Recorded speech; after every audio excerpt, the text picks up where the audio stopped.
ہم نسلوں کو سنوار رہے ہیں لیکن غریب عوام کی نہیں، اپنی. اور ویسے بھی اس ملک میں جو قوم کی نسلوں کی فکر کرتا ہے اس کو تو جیل میں ڈال دیا جاتا ہے. آئی سی، میں سمجھ گیا آپ کا اشارہ کس طرف ہے. اچھا اینی ویز چھوڑیں اس کو، یہ بتائیں گے بزنس کیسا جا رہا ہے آپ کا؟ بس جی گورنمنٹ کا شکر ہے. آپ بتائیں. گورنمنٹ کا شکر ہے کہ اللہ کا شکر؟ میں سمجھا نہیں. دیکھیے میری بات سنیں، جب تک ایجوکیشن جو ہے وہ حکومت پاکستان کی ٹاپ پرائیورٹی نہیں ہوگی تب تک گورنمنٹ سکولز کے جو حالات ہیں وہ بد سے بدتر ہوتے رہیں گے. اسی لیے ماں باپ کو چاہتے نہ چاہتے ہوئے مجبوراً بچوں کو ہمارے جیسے مہنگے پرائیویٹ سکولز میں ڈالنا پڑے گا. تو اب آپ خود ہی بتائیں، گورنمنٹ کا شکر ادا نہ کرے تو کس کا کریں؟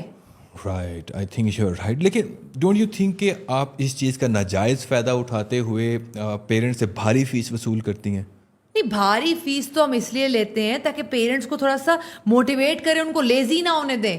دیکھیے میری بات سنیں، 9 to 5 تک لمیٹڈ رہیں گے تو لیزی ہوتے جائیں گے لوگ. جب ان کو ریئلائزیشن ہوتی ہے نا کہ بھائی بچے کی پڑھائی اتنی مہنگی ہے تو وہ موٹیویٹ ہوتے ہیں اوور ٹائم کام کرنے کے لیے، ایکسٹرا کمانے کے لیے. ڈونٹ یو تھنک کہ آپ ہسل کلچر کو پروموٹ کر رہی ہیں؟ ہاں تو ٹھیک ہے نا، اپنی نسل کے لیے تھوڑا سا حاصل کرنا چاہیے. اور میں تو کہتی ہوں ہم پرائیویٹ اسکول والوں کو نیشنل لیول پہ اپریسیشن ملنی چاہیے. Excuse me, what? Why? Because ہم پاپولیشن کنٹرول میں بہت اہم کردار ادا کر رہے ہیں. عمر سلیم صاحب میری بات سنیں، جب ماں باپ کو ریئلائز ہوتا ہے نا کہ بچوں کی تعلیم کتنی مہنگی ہے تو وہ کہتے ہیں اگلے سے پہلے جو آیا ہوا ہے اس پگلے پہ فوکس کر لیں. وہ جیسے کہتے ہیں نا، ایک پڑھا لو ستھرا پڑھا لو. Oh my god, I mean I can't believe, I feel pity کہ آپ ہائی اسکول فی کو جسٹیفائی کر رہی ہیں. نہیں، ہائی اسکول فی تو صرف اونٹ کے منہ میں زیرے کے برابر ہے. ہمارا لائف سٹائل جو ہے وہ اتنا ایکسپینسو ہے مینٹین کرنا. ہمارا اصل جو خرچے ہیں، ہمارا جو کچن ہے وہ تو باقی پیسوں سے چلتا ہے نا، باقی چیزوں سے. میں سمجھا نہیں. جیسے کہ رجسٹریشن فی، سیکیورٹی ڈپازٹ ہو گیا، اسٹیشنری اینڈ پیپر فنڈز ہو گئے ہمارے، اس کے ساتھ ساتھ بلڈنگ کے چارجز ہیں، سیکیورٹی چارجز ہیں، پھر آپ کے جو کمپیوٹر چارجز ہیں جو کہ تقریباً کافی عرصے سے آؤٹ ڈیٹڈ ہے لیکن پھر بھی، ساتھ ساتھ اولمپیاڈز ہیں، MUNs ہیں، انٹرنیشنل ایکسچینج پروگرامز ہیں، ہمارے پاس بیک سیلز ہوتی ہیں، چیریٹی پروگرامز ہوتے ہیں اور other miscellaneous funds. Oh my God, and all of these funds are non-refundable, right? نہیں، ایکسیپٹ سیکیورٹی ڈپازٹ، بلکہ سوچا جائے تو وہ بھی نان ریفنڈ. ہاں، سو آل آر نان ریفنڈیبل. بیکاز دیکھیں سیکیورٹی ڈپازٹ جو ہے وہ ہم کسی نہ کسی ڈسپلنری ایشو کی وجہ سے بچے سے وہ بھی ہتھیار لیتے ہیں. Oh my God. اچھا ایک بات بتائیں کہ ابھی ریسنٹلی 3 months کی جو ہے سمر ویکیشن گزری ہیں تو اس میں آپ کے خرچے سبسٹینشلی کم ہو جاتے ہیں. الیکٹریسٹی اتنا خرچہ نہیں آتا اور باقی خرچے بھی کم ہوتے ہیں، لیکن آپ بچوں سے، ان کے ماں باپ سے پوری فیس چارج کرتے ہیں. وائی؟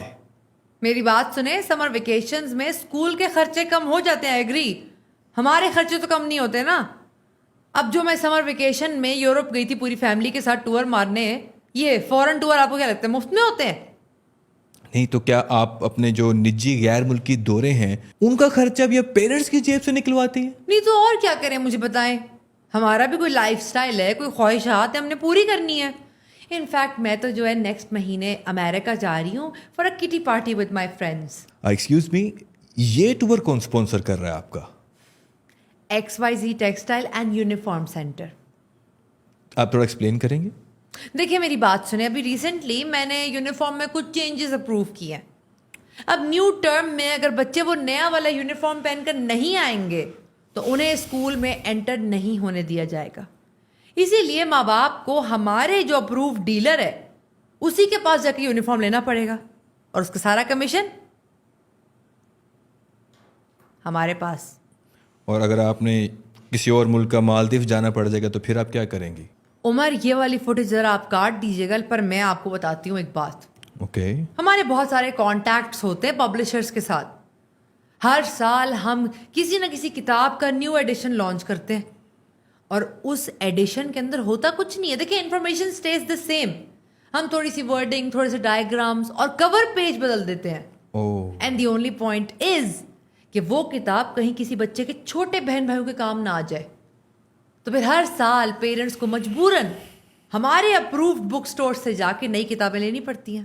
تو مالڈیوز شالڈیوز کے جو ٹورز ہیں وہ اس طرح نکل آتے ہیں، کوئی اتنا ٹینشن کی بات نہیں ہے.